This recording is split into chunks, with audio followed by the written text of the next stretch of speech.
انا مش شخص حقيقي، انا ذكاء اصطناعي. وكمل الفيديو للاخر عشان تعرف ازاي تعمل فيديو زي ده. من حوالي اسبوع جوجل اعلنت في مؤتمرها عن اداه جديده لصنع الفيديوهات بالذكاء الاصطناعي واللي هي فيو 3. والاداه دي حرفيا بتعمل فيديوهات ما تقدرش تفرقها عن الواقع سواء صوت او صوره، زي الفيديو اللي انت لسه شايفه في مقدمه الفيديو ده. وفيديو النهارده هعرفك ازاي تاخد اشتراك سنه مجاني في جيميناي برو، وكمان هنعمل مع بعض فيديوهات زي اللي ظهرت في اول الفيديو. وعشان الطريقه اللي هنشرحها في فيديو النهارده تنجح معاك محتاج 3 حاجات. اول حاجه هنحتاج في بي ان امريكي، وتاني حاجه هتحتاج حساب جوجل جديد، او لو عندك حساب قديم راكنه مش بتستخدمه، يعني مش بترفع عليه حاجات على درايف او على جوجل فوتوز، فهيشتغل معاك. تالت حاجه هتحتاج ايميل جامعي. طب لو ما عندكش ايميل جامعي مفيش مشكله، هتقدر تعمل الطريقه بسهوله. اول حاجه هنعملها هنروح نحمل الفي بي ان اللي هنشتغل بيه واللي اسمه اوربان في بي ان، واي لينك هنتكلم عليه في الفيديو بتاع النهارده هسيبه لك تحت في الديسكربشن بتاع الفيديو. بعد ما تحمل الفي بي ان وهتسطبه هيفتح معاك بالشكل ده.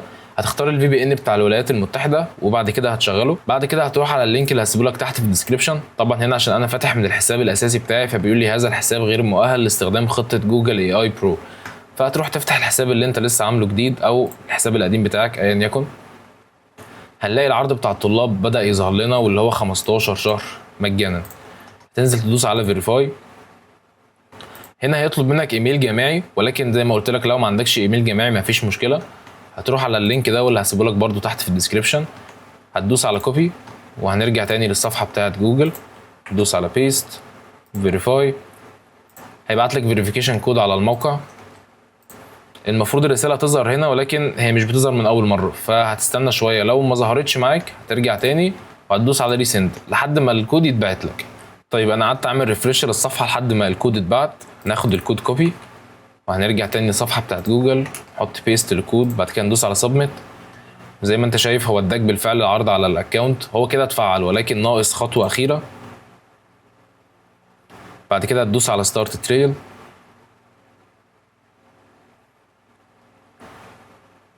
هنا هيطلب منك فيزا تضيفها علشان يبدا يفعل لك العرض على الاكونت بتاعك. انا جربت فيزا ديبت وجربت فيزا كريدت. الفيزا الديبت هي اللي اشتغلت معايا، فيزا كريدت لسبب ما اشتغلتش. فانت لو عندك فيزا ديبت او فيزا كريدت جرب الاثنين وشوف انهي واحده هتشتغل معاك. بعد ما تفعل العرض على الاكونت بتاعك هتروح على شات جي بي تي وهنبدا يخليه ان هو يكتب لنا برومت علشان نجربه على فيو 3. فانا مثلا جهزت كلام اكتبه له. عايز برومت باللغه الانجليزيه لراجل مصري بيبيع طماطم والاضاءه تكون سينمائيه والكادر يكون بورتريه، وبيقول بالعاميه المصريه اشتركوا في قناه فريد حجاج وفعلوا الجرس وكمان اعملوا لايك.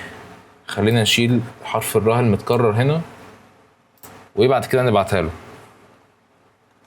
هيبدا يعمل جنريت للكلام او للبرومت اللي احنا طلبناه منه. هناخد البرومت اللي شات جي بي تي عمله لنا كوبي، وبعد كده هنروح على فلو. دي المنصه اللي احنا هنعمل عليها الفيديوهات بالموديل الجديد الاي اي بتاع جوجل اللي هو الفيو 3. هندوس على كرييت ويز فلو، واهم حاجه تتاكد ان الحساب اللي انت فعلت عليه الاشتراك مفتوح فوق على اليمين ومكتوب جنبيه كلمه برو. هنا دي البروجكت اللي انا عملتها. تمام، هندوس على نيو بروجكت وهتتاكد انك مختار تكست تو فيديو. بعد كده ندوس على بيست للبرومت اللي شات جي بي تي عمله.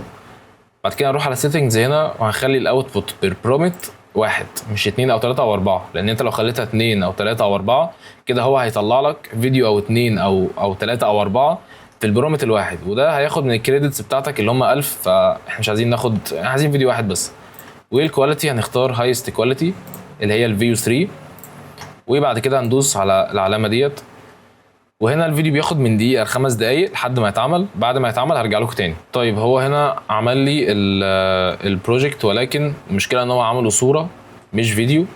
فانا رجعت لشات جي بي تي تاني قلت له ان هو البرومت ده انا عايزه الفيديو، الادوات من ادوات الذكاء الاصطناعي، وعمل لي برومت جديد وكريتنا فيديو تاني او بروجكت تاني. بس خليني الاول اوريكم برضو على الصوره دي عامله ازاي. يعني هي برضو شكلها واقعي والصوت مظبوط، يعني اسمعوا كده.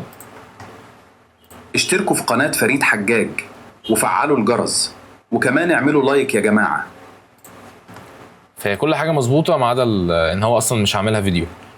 فخلينا نستنى النتيجة النهائية في الفيديو ده هتبقى عاملة ازاي. تمام، ده الفيديو اللي هو عمله اظبط واحسن كتير بصراحة من الهبل اللي عمله ده. فخلينا نتفرج عليه مع بعض. اشتركوا في قناة فريد حجاج وفعلوا الجرس وكمان اعملوا لايك يا جماعة.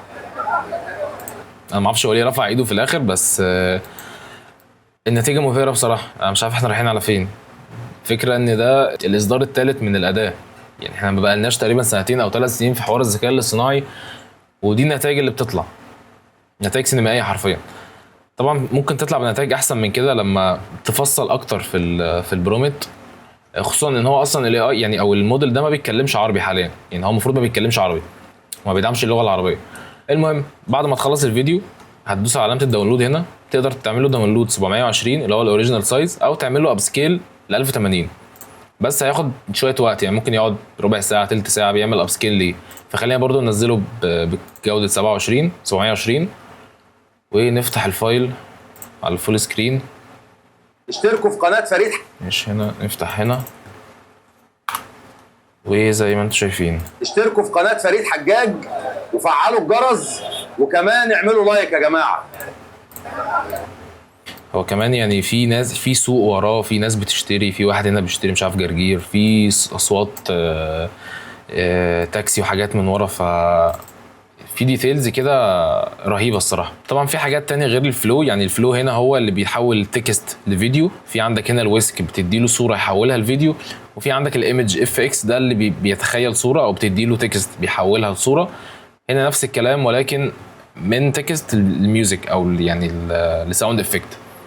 فلو عايزين نشرح الحاجات دي ممكن نبقى نشرحها في فيديو منفصل. بس كده اكتب لي رايك تحت في التعليقات عن الاي اي، وهل ممكن يستبدل الشغلانات او كده. انا بالنسبه لي شايف ان دي حاجه مستحيل تحصل. الاي اي احنا بناخده كتول او اداه، يعني بتساعدنا في الوصول لفكره معينه او لشغل او اي حاجه احنا بنتخيلها، بس ما اعتقدش انه ممكن يستبدل الانسان.